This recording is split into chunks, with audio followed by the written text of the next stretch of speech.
지금 이 영상을 시청하시는 순간에도 여러분의 체내에서는 간과해서는 안 될 생리적 변화가 일어나고 있을 수 있습니다. 밤사이 화장실을 가기 위해 잠에서 깨는 일이 잦으신가요? 하룻밤에 두세 번 이상 기상하신다면 이는 단순한 불편함을 넘어 혈관 내에 염증이 진행되고 있다는 신호일 수 있습니다. 야간뇨를 단순한 노화 현상으로 방치할 경우 혈관 염증이 뇌혈관에 영향을 주어 치매 위험을 높일 수 있습니다. 서울대병원의 연구에 따르면 야간뇨 환자의 치매 발병률은 일반인 대비 약 3배나 높습니다. 더 우려되는 점은 수면 중단이 심장 건강에 미치는 악영향입니다. 수면 중 각성 상태가 될 때마다 혈압이 급격히 상승하고 심박수가 증가하여 심근경색의 위험이 2배까지 치솟습니다. 이는 수면 중 심장이 휴식하지 못하고 과부하 상태에 놓임을 의미합니다. 저는 지난 12년 동안 500명이 넘는 어르신들과 상담을 진행하며 한 가지 안타까운 공통점을 발견했습니다. 많은 분이 병원 검사상으로는 정상 판정을 받지만 증상은 여전하다는 것입니다. 수치상으로는 이상이 없는데 왜 증상은 지속될까요? 이는 일반적인 검사로는 감지하기 어려운 미세혈관의 기능 저하와 체액 불균형이 원인이기 때문입니다. 오늘 소개할 방법은 의학적 치료와 병행했을 때 시너지를 낼 수 있는 소금물과 레몬을 활용한 솔루션입니다. 야간뇨는 질병이 아닌 신호다 본론으로 들어가기 앞서 야간뇨는 그 자체가 독립된 질병이라기보다 발열처럼 우리 몸이 보내는 하나의 증상임을 이해해야 합니다. 그렇다면 이 신호는 무엇을 의미할까요? 상담 사례 중 70세 김정숙님의 경우를 예로 들어보겠습니다. 그녀는 1년 넘게 매일 밤 3, 4회 화장실을 드나들었고 한 번 깨면 다시 잠들기까지 30분 이상 소요되어 심각한 수면 부족을 겪었습니다.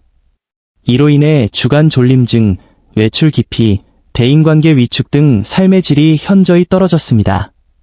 비뇨기과, 내과 등 여러 병원에서 방광기능, 당뇨, 신장, 혈액검사까지 모두 받으셨지만 결과는 모두 정상이었습니다. 의료진은 노화에 따른 자연스러운 현상이니 수분 섭취를 줄이라는 조언을 했고 그녀는 저녁 6시 이후 물은 물론 과일이나 국물 요리조차 엄격히 제한했습니다.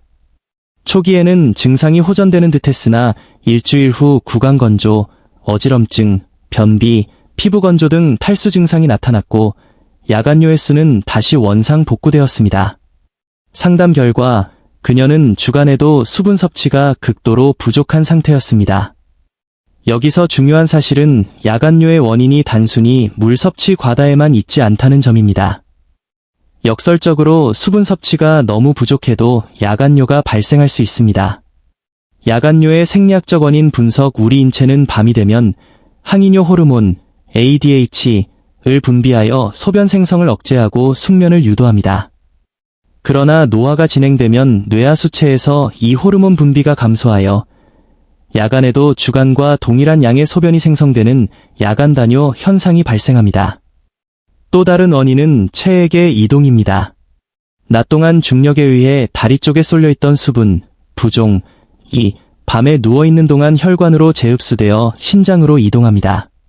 신장은 갑자기 늘어난 수분을 배출하기 위해 소변을 생성하게 되는데 이는 댐에 갇혀있던 물이 한 번에 방류되는 원리와 같습니다. 또한 과민성 방광도 주요 원인입니다. 방광이 예민해져 소변이 조금만 차도 요의를 느끼는 현상으로 마치 오작동하는 화재 경보기처럼 뇌에 잘못된 신호를 보냅니다. 통계적으로 국내 40대 이상의 52%, 60대 이상의 약 40%가 야간뇨를 겪고 있으며 이는 당뇨병 환자보다 삶의 질을 더 떨어뜨리는 요인이 되기도 합니다. 삼투압의 원리와 수분 관리의 중요성, 다시 김정숙님의 사례로 돌아가겠습니다. 제가 제안한 해결책은 역설적이게도 물을 더 마시는 것이었습니다. 핵심은 혈액 내 나트륨 농도와 삼투압 원리에 있습니다. 배추를 절일 때 소금이 수분을 밖으로 빼내는 것처럼 혈관 내 적정량의 나트륨은 수분을 혈관 속에 잡아두는 역할을 합니다. 나트륨 농도가 낮아지면 삼투압이 떨어져 수분이 혈관 밖 조직으로 빠져나가 부종을 유발합니다. 동시에 혈관 내 유효 혈액량은 부족해지지만 몸은 조직에 쌓인 수분을 배출하기 위해 오히려 소변량을 늘리는 악순환이 발생합니다. 따라서 낮에는 충분한 수분을 섭취하되 잠들기 전에는 따뜻한 물, 미량의 천일염, 레몬 한 조각을 활용해 체의 균형을 맞춰야 합니다. 따뜻한 레몬 소금물의 효능. 이 방법이 효과적인 이유는 세 가지 요소의 시너지 때문입니다. 1. 별표 따뜻한 물, 별표 체온 36.5에서 37도, 과 유사한 온도의 물은 체내 흡수가 빠르고 에너지 소모가 적습니다. 특히 모세혈관을 이완시켜 혈액순환을 돕고 방광 주변 근육과 신경을 안정시킵니다. 차가운 물은 혈관을 수축시켜 순환을 방해하므로 피해야 합니다. 2. 별표 소금, 나트륨 별표 혈관 내의 삼투압을 유지하여 수분이 조직으로 새지 않고 혈관 내에서 순환하도록 돕습니다. 단, 맛이 느껴지지 않을 정도의 극미량만 사용하여 혈압 상승에 부작용 없이 체의 균형만 조절해야 합니다. 3. 별표 레몬, 별표 비타민 C와 구연산, 칼륨이 풍부합니다. 비타민 C는 혈관벽의 콜라겐 합성을 돕고 탄력을 유지하며 껍질에 든 헤스페리딘 성분은 모세혈관을 강화하고 염증을 억제합니다. 또한 레몬의 칼륨은 소금의 나트륨과 결합해 체의 균형을 완벽하게 조절하며 구연산은 소변을 알칼리화하여 신장 결석을 예방합니다. 올바른 제조법과 섭취 타이밍 효과를 극대화하기 위한 구체적인 레시피는 다음과 같습니다. 별표 준비물, 별표 40에서 45도의 따뜻한 물 200에서 250ml, 종이컵 1컵, 천일염 또는 죽염, 한 꼬집, 레몬 슬라이스 한 조각, 씨 제거 필수. 별표 제조, 별표 끓인 물을 30분 정도 식혀 미지근하게 만든 후 소금을 아주 조금 넣어 녹입니다. 짠맛이 거의 느껴지지 않아야 합니다. 깨끗이 씻은 레몬 조각을 띄우고 1에서 2분간 우려냅니다. 5분 이상 우리면 쓴맛이 날 수 있음. 별표 섭취 타이밍, 별표 잠들기 정확히 1시간 전 별표의 맛입니다. 물이 소장을 거쳐 혈액으로 흡수되고 전신을 순환하는데 약 1시간이 소요되기 때문입니다.